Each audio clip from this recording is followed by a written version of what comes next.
Hoy día vamos a ver una parte importante del mensaje o de toda la conversación que hay, o gran parte de la conversación que hay en el capítulo 6 del Evangelio de Juan, en donde Jesús hace mucho énfasis en lo que yo ya había dicho en versículos anteriores, pero acá va a ir más profundo cuando Jesús dice: yo soy el pan de vida. Ya habíamos visto un poco esto la semana pasada, pero hoy día vamos a continuar, vamos a trabajar de los versículos 48 al 59. Le vamos a dar lectura en el nombre de nuestro Señor Jesús. Dice así: yo soy el pan de vida. Vuestros padres comieron el maná en el desierto y murieron. Este es el pan que desciende del cielo, para que el que de él come no muera. Yo soy el pan vivo que descendió del cielo. Si alguno comiere de este pan, vivirá para siempre.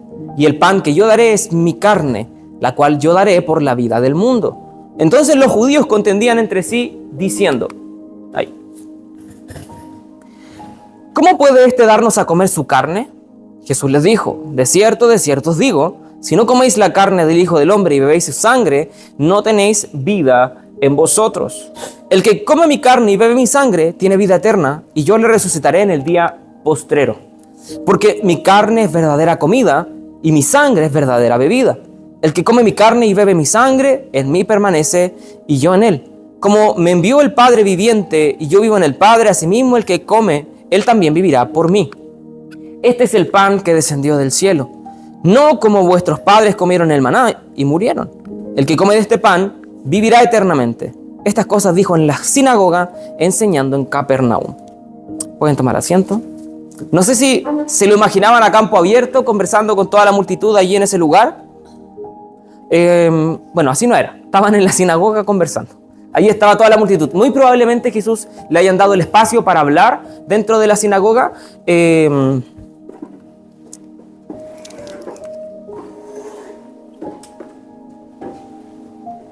Gracias. Muy probablemente a Jesús le hayan dado el espacio para hablar en la sinagoga. No era extraño, era común. Y dentro de este espacio de conversación a Jesús le hayan comenzado a hacer preguntas. Llegaron los fariseos según los otros evangelios, comenzaron a interrogar a Jesús, esta multitud que lo estaba buscando, y sucede toda esta conversación. No sé si se dieron cuenta que Jesús repite muchísimo una idea, una frase, y es: yo soy el pan, yo soy el pan, yo soy el pan, yo soy el pan, yo soy el pan, ¿verdad? Lo repite constantemente. Más de 10 veces en el capítulo Jesús hace referencia a sí mismo como el pan que da vida, el pan vivo, el pan que da vida eterna, el pan que desciende del cielo. Más de 10 veces Jesús hace referencia a sí mismo diciendo que Él es el pan. Ahora, si Jesús hace referencia insistentemente a esto, es porque esto es importante. Y más, como veíamos la semana pasada, Jesús dice: yo soy el pan de vida. Ese yo soy, recordemos que hace referencia al nombre divino de Dios. Cuando Moisés está hablando con Dios por medio de esa zarza ardiente que le habla al Señor, y el Señor le dice: yo soy, te ha enviado. En el griego es ego eimai o imai. Es que Él es ese Dios eterno, Él es Dios encarnado, Él es divino, y en esa divinidad Él es el pan. Él se describe a sí mismo como el pan eterno también, que sacia eternamente. Lo vemos después: Él es la puerta, Él es la luz, Él es el camino, la verdad, Él es la vida, Él es el buen pastor. Hace varias referencias, 7 particularmente, a sí mismo con el yo soy. Y esta es la primera: Él es el pan de vida. Y en todas, o en la gran mayoría, dice: coman de este pan, beban de mi sangre, mi cuerpo, coman constantemente. Si Jesús dice: coman de mi cuerpo y beban de mi sangre, ¿qué debemos hacer nosotros? Comer su cuerpo y beber su sangre. Ahora, ¿a qué se refiere esto? ¿Sí? Antes de pasar a eso, vemos cómo toda la conversación de alguna manera inicia porque la multitud llegó a donde Jesús, le dijeron: Señor, te estuvimos buscando, ¿dónde estabas? Jesús le responde: ustedes me buscan porque comieron el pan y se saciaron, pero no porque hayan entendido las señales. O sea, era interés solamente, ¿sí? Y la multitud dice: queremos nosotros hacer obras para seguirte. Y Jesús le dice: la obra de Dios es que crean en el que el Padre ha enviado. Y la multitud le dice: ¿y por qué vamos a creer en ti? ¿Qué señal harás tú para que nosotros podamos creer en ti? Porque Moisés nos dio maná en el desierto y nos alimentó. ¿Qué nos vas a dar tú? Eso hace la multitud. Y Jesús, ¿qué le responde? En verdad no fue Moisés el que le dio el maná, fue el Padre. Y el pan que desciende del cielo es este, soy yo, no el maná. Y el que come de mí, y bueno, y ahí continúa la conversación. La multitud no entiende mucho lo que Jesús está diciendo, pero Jesús le dice, ese maná que ustedes comieron, o que sus padres comieron, ¿en qué resultó? Se murieron igual. En cambio, este pan vivo no produce muerte, sino vida eterna. Lo que vemos acá entre el maná y Jesús es lo que se denomina como figura profética, ¿sí? O señal o símbolo, que es un elemento del Antiguo Testamento que apunta a Jesús y que en el Nuevo Testamento, con la vida de Jesús, tiene su pleno cumplimiento. De manera que el maná, ¿a qué hace referencia? A Jesús. Ahora, ¿qué referencias hay entre el maná y Jesús? Explícitamente Jesús dice que Él es el pan que desciende del cielo, ¿sí? Ahí lo vemos evidente, pero primero, el maná fue el único sustento que el pueblo tuvo en el desierto.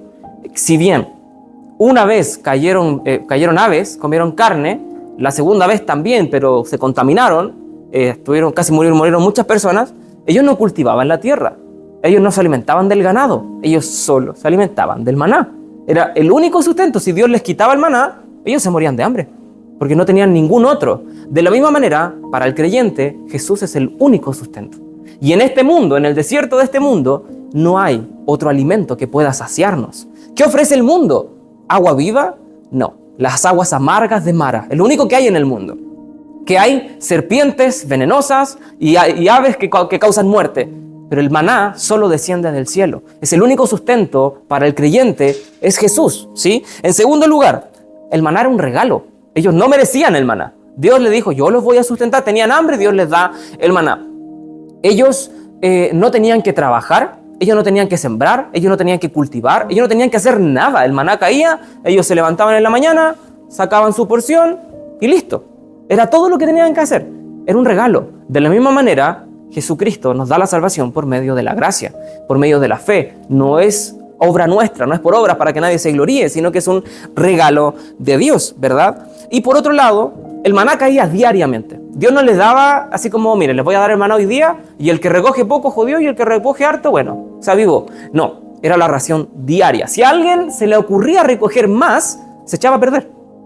Se echaba a perder porque era diario. Ellos tenían que confiar que al día siguiente Dios le iba a volver a dar. Ellos no podían decir, es que mejor me aseguro, porque ¿y si Dios decide no darnos? ¿Y si Dios decide probarnos? No, es que Dios no va a probar algo que Él ya prometió. Él nos dio la promesa de que iba a dar el maná diariamente, entonces había que confiar. Ellos no podían tomar doble ración, porque se le echaba a perder. Ahora, con Jesús es exactamente lo mismo. Nosotros debemos confiar que Él va a sustentar nuestra vida diariamente. ¿Qué dijo Jesús? Cada día su propio afán. Que miremos las cosas del cielo y no las terrenales, porque de las terrenales nuestro Padre sabe de lo que tenemos necesidad. Si las aves no trabajan, si las flores no trabajan, pero Dios las viste y las alimenta, correspondientemente, cuanto más a nosotros. De manera que así como el maná, el pueblo debía confiar que el sustento iba a caer diariamente, el creyente debe creer que en Cristo Dios nos va a sustentar diariamente. Amén. Jesús dijo que Él era el verdadero maná, pero que había una diferencia entre el maná del Antiguo Testamento y Él como el verdadero maná. El maná del Antiguo Testamento produjo muerte. Cada uno de los que comieron el maná, incluyendo a Moisés y a Josué, todos murieron.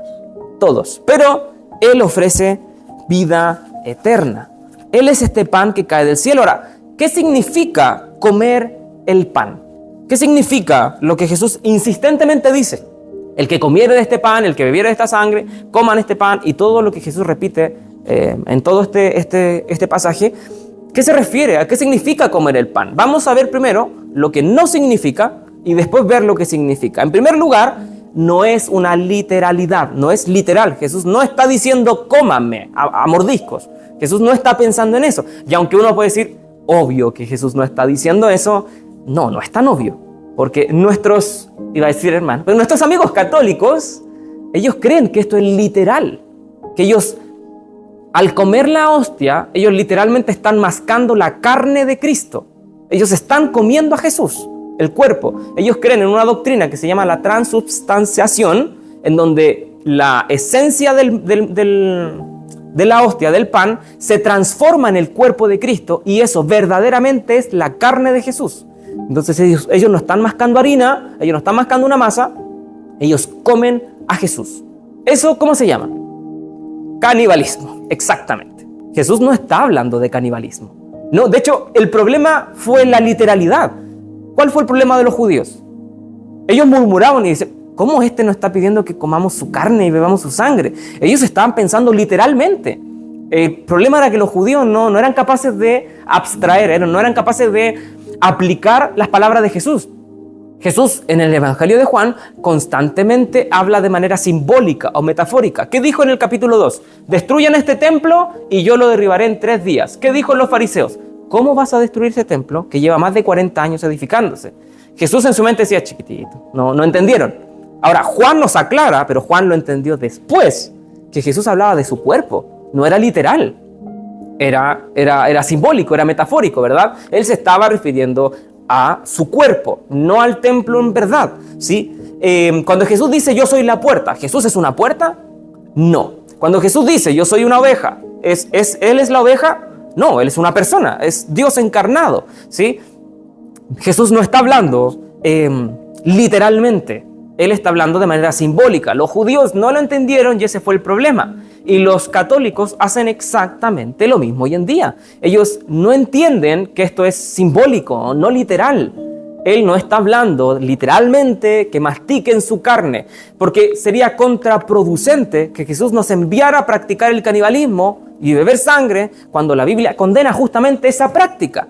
Dios no nos va a hacer pecar.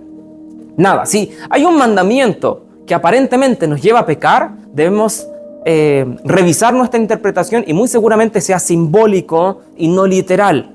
Ahora, si Jesús nos está enviando a hacer algo bueno, debemos entenderlo como literal y no simbólico. Si Jesús dice no mates, no es que esto debe ser simbólico. No, es literal, no matemos. Si Jesús dice no mientas, no debemos entenderlo como simbólico, es literal. Ahora, si Jesús dice coman mi carne, que sería canibalismo, no debemos entenderlo como literal, sino como simbólico, porque lo literal es lo bueno y lo simbólico puede tener estas imágenes medias, tal vez para nosotros un poco grotescas, ¿sí? Como comer su carne y beber su sangre. El problema de los judíos es el mismo problema de la Iglesia Católica hoy día. Lo malentiende y ve esto como una literalidad. El problema es que ellos ven acá la Santa Cena.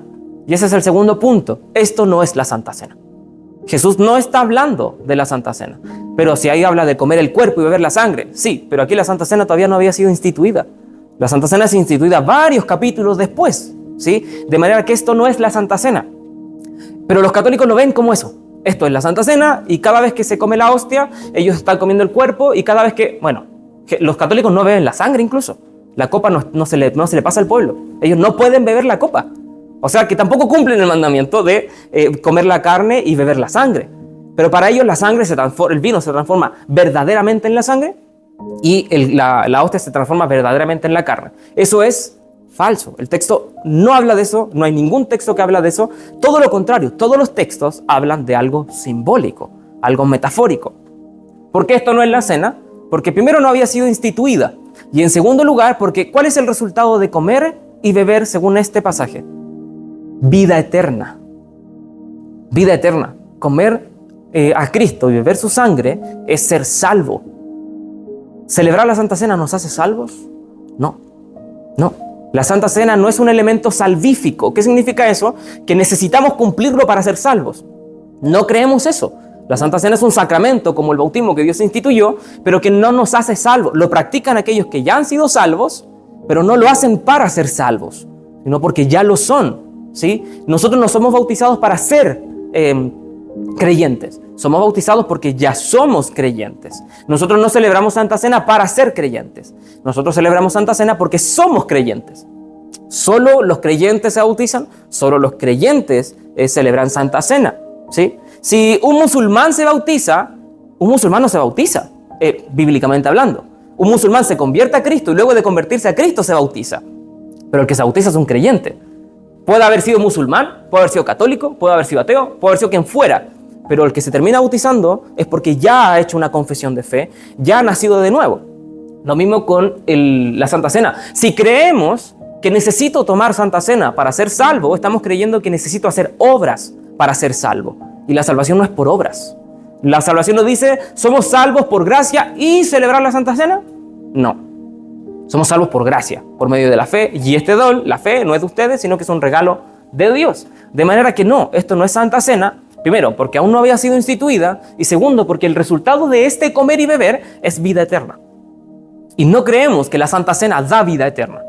No lo creemos en ningún lugar, porque si así fuera, démosle Santa Cena a todo el mundo y que se salven todos. Sería rápido y sencillo. ¿Para qué predicamos? Démosle Santa Cena. ¿Para qué vamos y anunciamos y compartimos el Evangelio? ¿Para qué le predico a mi mamá, a mi hermano, a mi familia? Le doy Santa Cena y listo, ya se salvó.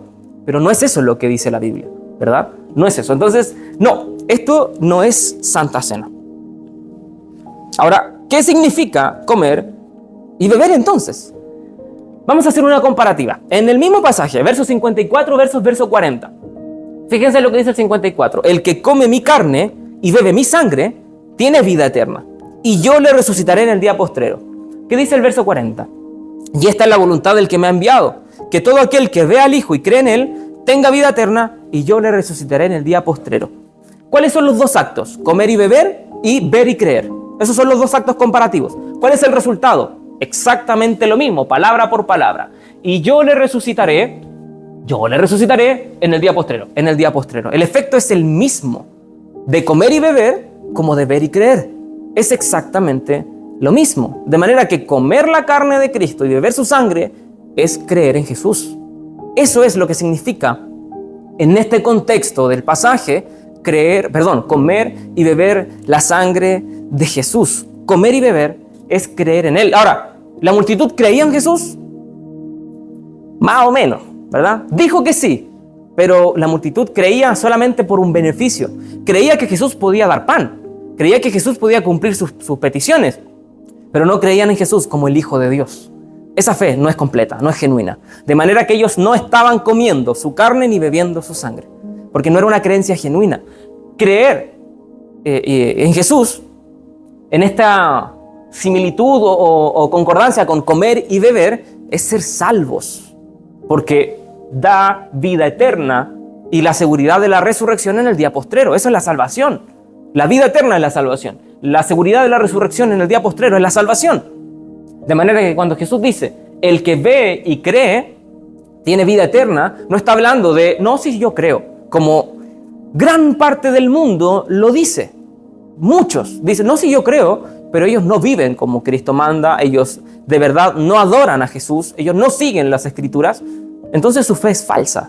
¿Cuándo creen? Cuando están enfermos, cuando tienen necesidad, o como en estos contextos, hace poco hubo una celebración católica, cuando hay ciertos ritos, y la gente ahí aparece con una fe sobrenatural y hace grandes procesiones, ¿verdad? Esa fe es falsa, esa fe es vana, esa fe no es genuina, porque la fe genuina lo que hace es aceptar a Jesús de acuerdo a su sacrificio en la cruz. ¿Qué dijo Jesús en lo que leímos? Y mi carne es la que yo daré para el mundo, para salvación, como sacrificio. Lo que Jesús está haciendo o mostrando es que comer su carne y beber su sangre es aceptar el sacrificio de Cristo en la cruz. ¿Cuáles son las implicancias de aceptar el sacrificio de Cristo en la cruz?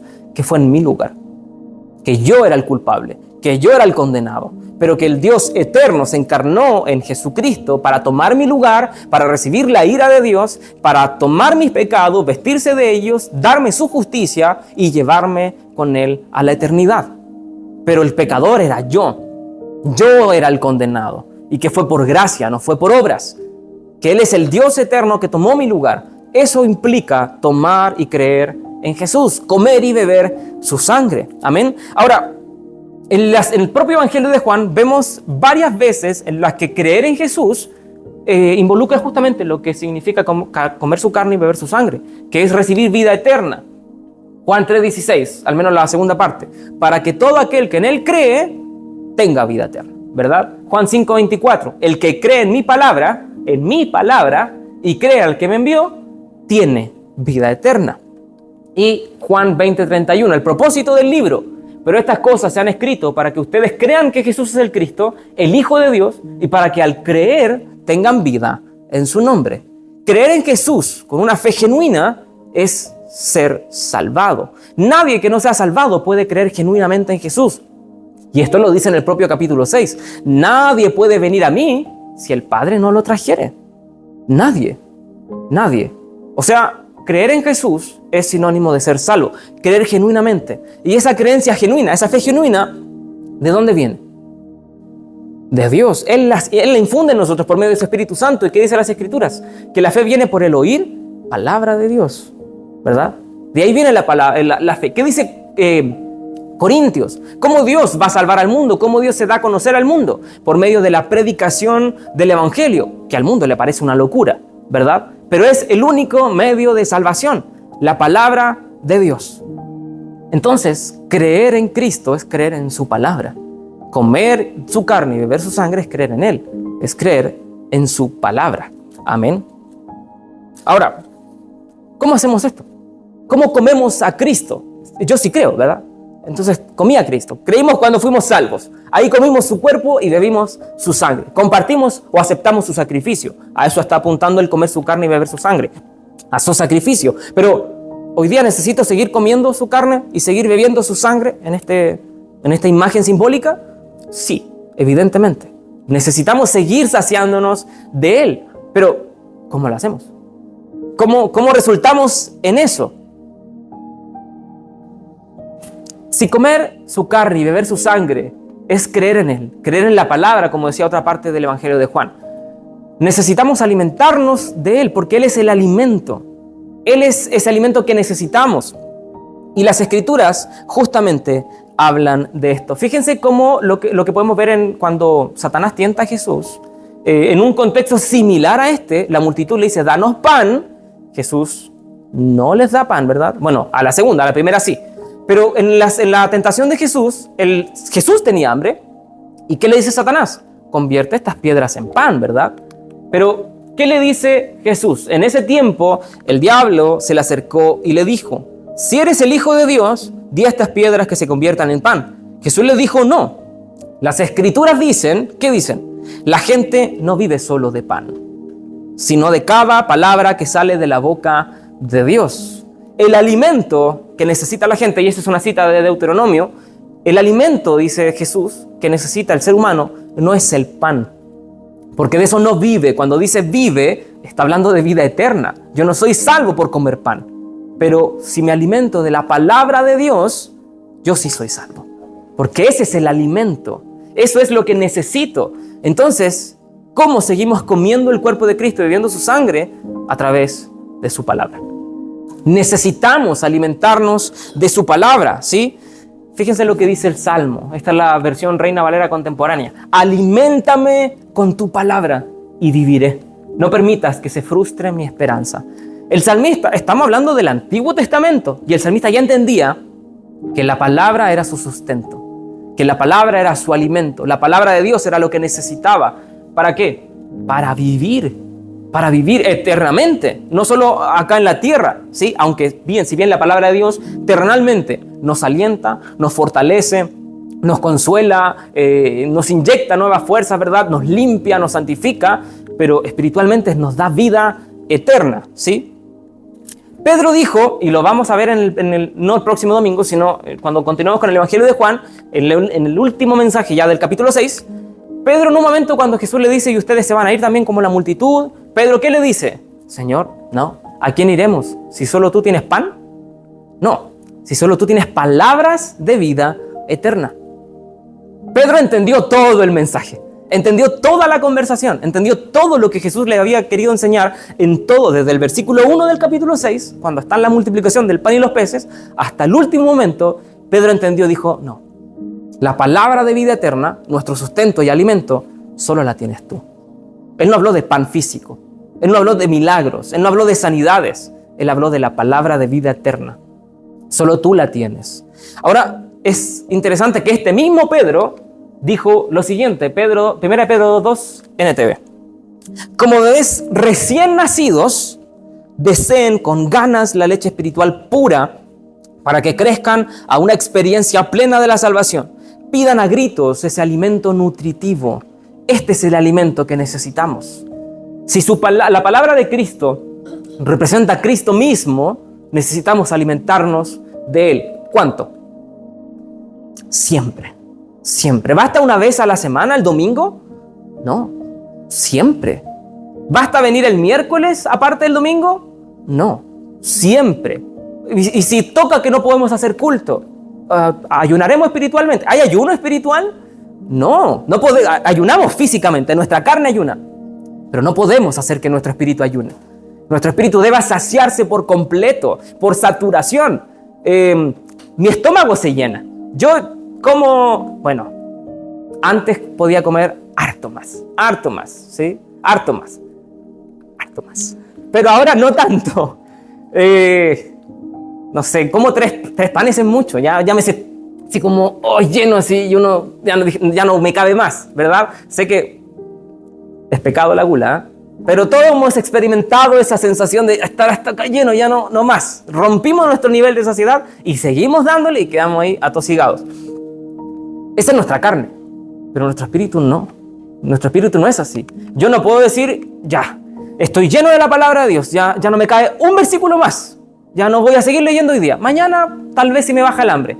No, nos alimentamos todo el tiempo y alimentamos nuestro espíritu por saturación a cada momento. Si podemos controlar todo lo que vemos, todo lo que escuchamos y lo podemos reemplazar por palabra de Dios, es lo que tenemos que hacer.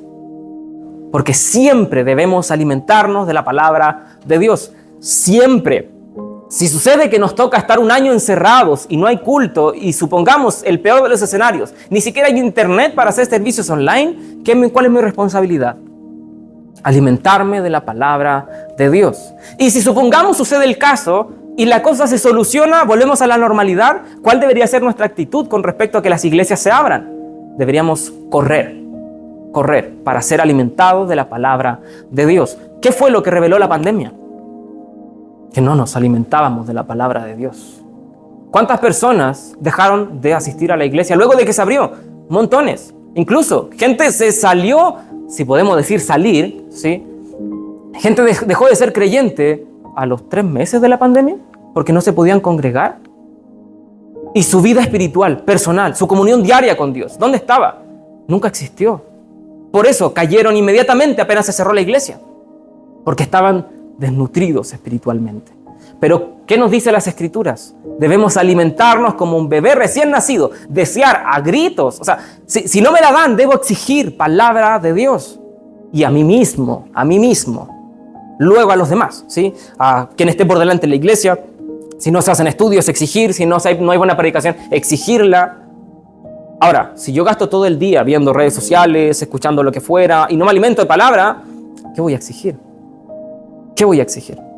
Porque muy seguramente, si esa es mi vida, no esté seguro yo de cuál es la buena palabra pura y no adulterada. Porque no sé, no la escucho. ¿Qué dice Cristo? Mis ovejas oyen mi voz. Las ovejas oyen la voz de Cristo. Ahora, debemos entender algo. Jesús dijo comer. ¿Qué es comer? Literalmente hablando, mascar, ¿sí? No dijo tragar, no dijo probar, no dijo degustar, dijo comer. ¿Por qué esto es importante? Porque ver un pedazo de pan no es comer el pan, ¿sí? Conocer los ingredientes necesarios para hacer pan no es comer pan, ¿sí? Tomarle fotos, grabar videos, observarlo, contarles a otras personas, vender pan o lo que fuera, tomar el pan, tirar lo que fuera. No es comer pan. ¿Qué es comer pan? Tomarlo y digerirlo, masticarlo, procesarlo, que nuestro cuerpo exprima todos los nutrientes que tiene el pan y que pueda saciar nuestro corazón o nuestro estómago en el pan directo, ¿sí? Esto es muy importante porque hay muchísimas personas que viven a degustaciones, ¿sí? Con muestras, como cuando uno va al supermercado, cualquier lugar, y le dan una muestra, una probada de algún producto, pero no compra el producto, solo queda con la muestra, ¿verdad? No, eso no es comer el pan. De muestras no vivimos, de degustar, de probar, no vivimos, y debemos tener muchísimo cuidado con esto, porque la Biblia dice que hay un grupo de personas, cuando le habla el autor de la carta a los Hebreos, a la iglesia de los Hebreos, le dice que hay un grupo de personas que aparentemente era salva, pero el problema de ellos fue que nunca comieron. Vamos a leerlo, porque es imposible, hermanos, imposible que los que una vez fueron iluminados y gustaron del don celestial y fueron hechos partícipes del Espíritu Santo y asimismo gustaron la palabra de Dios y los poderes del siglo venidero y recayeron, sean otra vez renovados para arrepentimiento, crucificando de nuevo para sí mismos al Hijo de Dios y exponiéndole a vituperio. ¿Cuál es el problema de ellos? Que ellos gustaron, ellos probaron, pero ellos no comieron. El verbo que ocupa el autor al escribir esta carta no es el mismo que ocupa Juan para escribir comer. Es otro. Literalmente es gustar, probar, tantear simplemente, pero no comer. Y el verbo que ocupa Juan es comer, masticar, tragar y alimentarse de él. ¿Sí? Ahora, ¿qué sería degustar, probar versus comer? Si entendemos que es la palabra de Dios de la que nos alimentamos. ¿Quién es el que degusta? Que estuvo lindo el mensaje. ¿De qué hablaba? De no mentir, de ser sinceros. Llego a mi casa, me preguntan algo, mentira.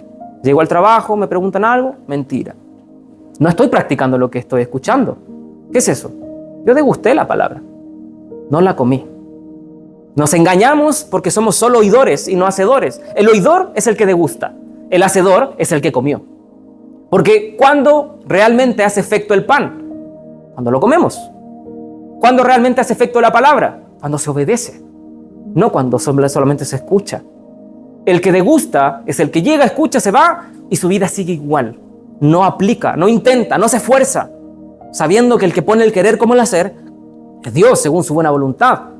Pero si no hay un esfuerzo, no hay un intento por obedecer la palabra, si hoy día salimos de este culto, llegamos a nuestra casa, pasan los días y no nos alimentamos de la palabra de Dios, fuimos solamente degustadores, oidores de la palabra. No comimos el pan que Dios nos da. ¿Qué debemos hacer?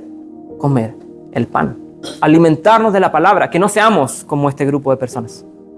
Que nadie realmente se encuentre en este grupo, porque la Biblia dice que estos no van a ser salvos. Porque ¿qué es lo que nos hace salvos? Jesús dijo, el que comiere o el que le diera una probadita tendrá vida eterna. No, el que comiere solamente. Y algunos de ellos estaban escuchando esta palabra. Algunos estaban comiéndola y otros la estaban degustando. ¿Quién la degustaba? La multitud que le dijo, nos vemos, ya no nos sirves. ¿Quién la comió? Pedro, tú tienes palabra de vida eterna, no te vamos a abandonar. Eso es comerse la palabra. ¿Qué es degustar? Chao, ya no nos sirves. Señor, sáname. No. Listo, muchas gracias, nos vemos. Él degustó. Él fue iluminado un poco, pero él no fue salvo. Él no encontró vida eterna. Él no alimentó de la palabra de Dios. Que no seamos así nosotros. Que podamos alimentarnos por completo de la palabra de Dios. Cada día, cada momento posible, lo he comentado en otros momentos, llenemos cada espacio vacío con la palabra de Dios. Si hay un momento en donde vamos a escuchar algo, que sea algo que nos edifique, que contenga palabra. Si hay momento en donde vamos a ver algo, que sea algo en donde haya palabra. Si hay momento de ocio, ocupémoslo meditando en la palabra, leyéndola, apartándonos o lo que fuera. Pero aprendamos y pidámosles al Señor. ¿Qué decía el salmista? Aliméntame con tu palabra y viviré. Sí, aliméntame, porque es Dios. Hay una imagen que muestra la humildad de Dios en la Escritura, en el Antiguo Testamento, que me quiebra mucho porque Dios no necesita hacerlo, en el sentido de que Él no tiene por qué hacerlo. Y la Biblia dice que Dios se inclina para alimentar a su pueblo. Y Él es el Rey. Nosotros nos tenemos que inclinar ante Él. Pero no, muchas veces nos quedamos de pie ante Él y Él se inclina en su grandeza y nos da de comer. Porque, siendo ciertos, estamos muertos en nuestros delitos y pecados. Y si no es Él el que se inclina a nosotros, a rescatarnos, a alimentarnos con su palabra, seguiríamos muertos. ¿Qué debemos rogar entonces? Que Él nos sacie día a día. ¿Cuál es la promesa? Él es el buen pastor. ¿Y a dónde nos va a guiar? A delicados pastos. Él pondrá una mesa aderezada delante de nosotros. Y con su cayado nos infundirá aliento. El pasto, la mesa y el cayado es lo mismo, es su palabra. Él nos va a alimentar. Amén. Nuestra responsabilidad es responder a ese llamado. Alimentémonos, saciémonos de la carne de Cristo, de su sangre, que es Cristo mismo y su palabra diariamente. Amén. Lo invito a colocarse de pie.